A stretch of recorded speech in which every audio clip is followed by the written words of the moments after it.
দর্শন শিক্ষা পরিবারের তরফ থেকে, ম্যামের তরফ থেকে প্রত্যেক বৃহস্পতিবারের মতো এই বৃহস্পতিবারও তোমাদের সামনে অভিনব দর্শনের ক্লাসে চলে আসতে পেরেছি। সকলে নিশ্চয়ই ভীষণ ভালো আছো, পজিটিভ আছো, দর্শন শিক্ষা পরিবারের সঙ্গে আছো, প্রকৃতির সঙ্গে আছো, নিজের বিবেকের সুরের সঙ্গে আছো।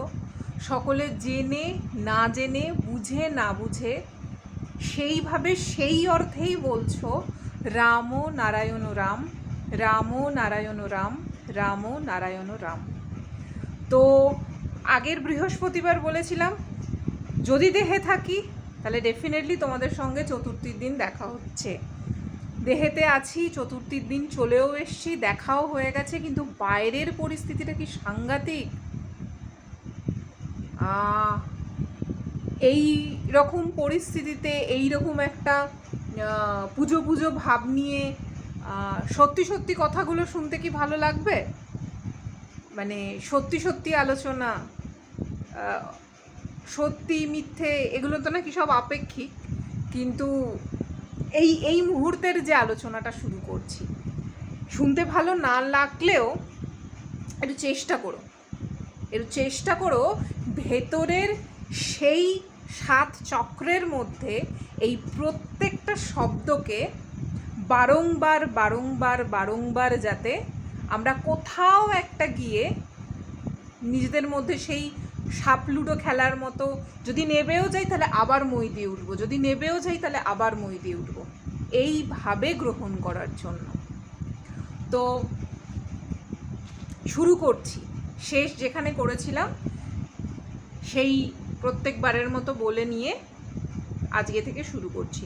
তোমাদের গভর্নমেন্ট তোমার জেল, তোমরা যে বাসা তৈরি করছো তাতে তোমরাই পুড়ে মরবে। আচ্ছা, ওই যে কথাটা প্রভু বলেছিলেন যে এক ধরনের পোকা আছে না, যে যারা নিজেরাই নিজেদের বাসা তৈরি করে নিজেদের বাসার চারপাশে আগুনটাকে ধরিয়ে রাখে, তো সেইটাই ওই কথাটাই যে এই গভর্নমেন্ট করেছে কি, এরকম একটা বাসা তৈরি করছে। আমার কিছুই না, তোমাদের গভর্নমেন্ট তোমার জেল, তোমরা যে বাসা তৈরি করছো তাতে তোমরাই পুড়ে মরবে। এটা ছিল শেষ এরপর থেকে তোমরা, মানে সন্তানদের প্রভু বলছেন, তোমরা সন্তানরা বেশি কথা বলবে না, যখন যে অবস্থা আসবে তার সঙ্গে লড়াই করো। তোমরা বেশি কথা বলবে না, যখন যে অবস্থা আসছে লড়াই করো। কিন্তু প্রকৃতি বিরুদ্ধ নয়, তোমার বিবেক বিরুদ্ধ নয়, তোমার অস্তিত্বের বিবেক বিরুদ্ধ নয়, এবং তোমার সেই সত্যতার বিরুদ্ধে নয়। এমন পরিস্থিতি তৈরি করে দেবে। সেই আদি যুগে, শ্রীরামচন্দ্রের যুগে ফিরে যাও, বেদের যুগে ফিরে যাও। সত্যকে প্রতিষ্ঠা করার জন্য, বেদকে প্রতিষ্ঠা করার জন্য জীবন উৎসর্গ করেছি। প্রভু হনুমানকে যে লেজ দিয়েছেন, এক লেজেই হনুমান লঙ্কা শেষ করে এলো। শ্রীরামচন্দ্রকে স্মরণ করে হনুমান সাগর পার হয়ে যাচ্ছে। তোমাদের কৌশলও থাকবে, বুদ্ধিও থাকবে, ন্যায়ও থাকবে, সবটাই থাকবে, কিন্তু ওই পান্ডা স্বরূপ আমাদের যে বিবেকটা, হনুমানের লেজের মতো আমাদের যে অস্তিত্বটা, সেই অস্তিত্বটার মধ্যে যেন কৌশল থাকে, বুদ্ধি থাকে, এবং সর্বোপরি ন্যায় যেন থাকে, সত্যতা যেন থাকে। নিজেদের মধ্যে আটঘাট বেঁধে নিজেরা আলোচনা করে গড়বার চেষ্টা করবে। এখন তোমাদের নির্যাতন সহ্য করার সময়, চুপ করে থাকবে, তোমাদের সহ্য করতে হবে। যখন কাজের জন্য ডাক আসবে ঝাঁপিয়ে পড়বে, তোমরা ইঙ্গিতের জন্য তৈরি থাকবে। আমরা আনব সেই বিপ্লব, যে বিপ্লবের মাধ্যমে আমরা সত্যকে প্রতিষ্ঠা করতে পারি, নীতিকে প্রতিষ্ঠা করতে পারি, জাতির কল্যাণ করতে পারি। শুধু বলার কথা নয় কিন্তু এগুলো বেদবাক্য, বেদের বাক্য।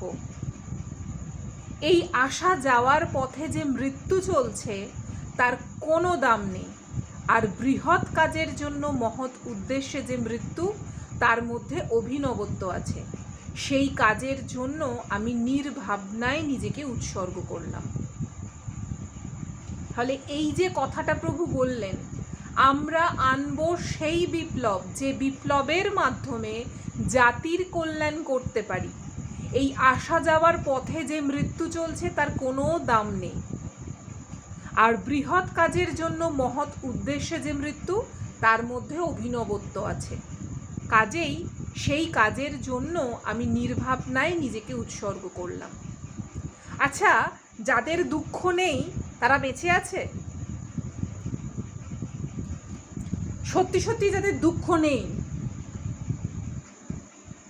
এমন কোনো সোল আছে যে যে দেহতে আছে তার দুঃখ নেই? যারা বলবে আমার তো দুঃখ নেই, তাহলে সে মিথ্যে কথা বলছে। তাহলে সে নিজের মুখোশটার, এই যে মুখোশটা, এই মুখোশটার আড়ালে আর একটা সত্যিকারের মুখোশকে আগলে রেখেছে, এবং এত যত্ন করে পরিপাটি করে রেখেছে, এত এত সুন্দর করে সেই মুখোশটাকে নিয়ে সে এগোচ্ছে, বা তারা এগোচ্ছে, যেন মনে হচ্ছে সত্যিই তো কোনো দুঃখ নেই। সে বলছে সমাজের সামনে সে বা তারা সেই রকম প্রকৃতির সোলেরা, তারা জানাচ্ছে কোনো দুঃখ নেই, কোনো যন্ত্রণা নেই, কোনো আঘাত নেই। তাহলে তারা মিথ্যে কথা বলছে, তাহলে তারা নিজেদেরকে ঠকাচ্ছে। যাদের দুঃখ আছে, যাদের যন্ত্রণা আছে, যাদের দুঃখ যন্ত্রণার সত্যতা আছে, তারা বিরাট বড় জয়ী, তারা বিরাট বড় সন্ন্যাসী। আমরা এখানে সকলেই সন্ন্যাসী। জন্ম হয়েছে মানেই, মায়ের গর্ভে এসেছি মানেই আমরা সকলে সন্ন্যাসী, জ্যান্ত সন্ন্যাসী আমরা। কিন্তু তারা যারা দুঃখ নিতে পারে, তারা হচ্ছে সর্বকালের সর্বশ্রেষ্ঠ সন্ন্যাসীদের পথের যে পরিচয়, যে পরিচয় সেই যুগ থেকে, যে যুগের কথা একটু আগেই তোমরা শুনলে, সেইখানকার যখন হনুমানের লেজেতে আগুনটা লাগিয়ে সে যখন গোটা লঙ্কাকে জ্বালিয়ে দিল, তার যন্ত্রণা হয়নি? তার সর্বাংশের ওই ওই অংশটুকু জ্বলছে, কিন্তু তার ওই মহৎ উদ্দেশ্যটা ছিল। পাণ্ডারূপী আমাদের যখন বিবেকটা এইটা জানান দেয়, এই যন্ত্রণাটাই তোমাকে ভোগ করতে হবে, এই দুঃখটাই তোমাকে গ্রহণ করতে হবে, তখন আমাদের ভেতরটা জ্বলে যায় না? তখন আমাদের ভেতরটা পুরো ছারখার হয়ে যায় না? এই যে দুঃখটা, এই যে মৃত্যুটা, এইটা সর্ববৃহতের মৃত্যু, সর্ববৃহতের সৌন্দর্যতা। এটার মধ্যে কোনো ঠক নেই, কোনো জোচ্চুরি নেই, কোনো চাটুকারিতা নেই, এমন তামসিক গুণের প্রাধান্যের অনুভূতিগুলো নেই যেখান থেকে মনে হবে যে না, আমি তো শুধু মুখোশের আড়ালে ওই আরেকটা মুখোশকে সযত্ন করে রাখছি। না, আমার এখানেও যেটা, আমার পেছনেও সেটা, আমার অন্তরেও সেটা, আমার প্রত্যেকটা অস্তিত্বে সেটা, আমার 7 চক্রে সেটা। এবং 7 চক্রের সেই সুন্দর করে লালন পালন আমি করতে পারছি বলে তবেই এই শব্দগুলো এই দেহক্ষেত্রের মাধ্যম দিয়ে, এই মন বুদ্ধির মাধ্যম দিয়ে প্রকাশ পাচ্ছে। তাহলে প্রভু যে বলছেন আর বৃহৎ কাজের জন্য মহৎ উদ্দেশ্যে যে মৃত্যু, তার মধ্যে অভিনবত্ব আছে। এটা কোনো কল্পনার কথা নয়, এটা কোনো গল্প কথা নয়। ওই যে বললাম, যাদের দুঃখ নেই তারা প্রচণ্ড গরিব, তাদের বাড়ি গাড়ি টাকা পয়সা সমস্ত কিছু থাকতে পারে, কিন্তু যে দুঃখকে লালন পালন করে ক্রমশ সেই, যদি বলে আরে বাবা দুঃখের মহিরুহ, হয় নাকি? হয়। কারণ সেখানে ওই প্রত্যেকটা, যখন সেই ছোট্ট বীজটাকে জল দেওয়া হচ্ছে, সার দেওয়া হচ্ছে, দুঃখের বীজ, দুঃখের সেই বীজটাকে আমি যত মহিরুহতে পরিণত করব, তার জন্য সত্যতার অনুভূতি, 7 চক্রের সার, নিজের অস্তিত্ব বোঝার জন্য কীটনাশক রাসায়নিক সার নয়, সেই অন্তর সারের সারকে যখন আমরা সেইটাকে মহিরুহে পরিণত করছি, তখন বুঝতে হবে আমি সেই কি ধনী। না হলে কি আর, লাইনটা এই মুহূর্তে মনে করতে পারছি না কবিতার, কিন্তু ওই যে কথাটা আছে না যে কেউ কি আর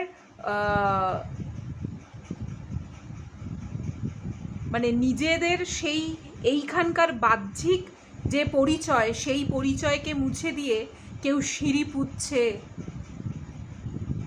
কেউ নিজেকে বোঝার জন্য আরও নিম্ন স্তরে গিয়ে, মানে এখানকার জাগতিক পরিবেশের মধ্যে যে কর্মগুলোকে আমরা প্রচণ্ড ছোট কাজ মনে করি সেই সমস্ত কাজ করছে, মানে নিজের অস্তিত্বটাকে, নিজের মন বুদ্ধিকে এইটা বোঝানোর চেষ্টা করছে যে তুমি কিন্তু এটাও পারো, তুমি যেমন ওপরেও থাকতে পারো, তুমি তোমার নিজের সেই গুণটা দিয়ে, নিজের সেই বিচারটা দিয়ে তুমি নিজেকে সেই জায়গায়ও নামাতে পারো।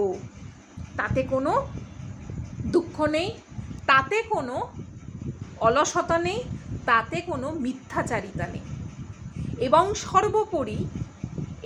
সর্বোপরি প্রভু এই কথাটা বলে গেছেন, যেদিন তোমরা ধুলোয় মিশে বলতে পারবে রাম নারায়ণ রাম,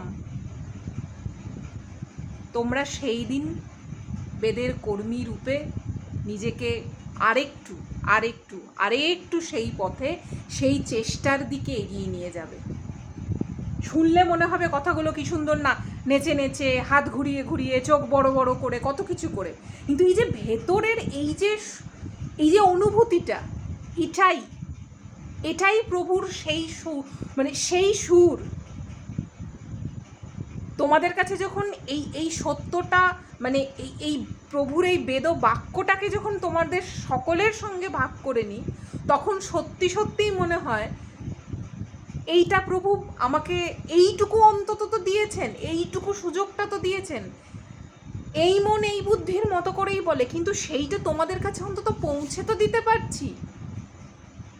তারপরেরটা বলছেন, আমরা সত্যকে প্রতিষ্ঠা করব, ন্যায়কে প্রতিষ্ঠা করব, দেশে শান্তি আসবে, আমি এক জাতি এক নীতি করব, আমাদের অস্ত্র পরম শান্তির অস্ত্র, জ্ঞান অস্ত্র।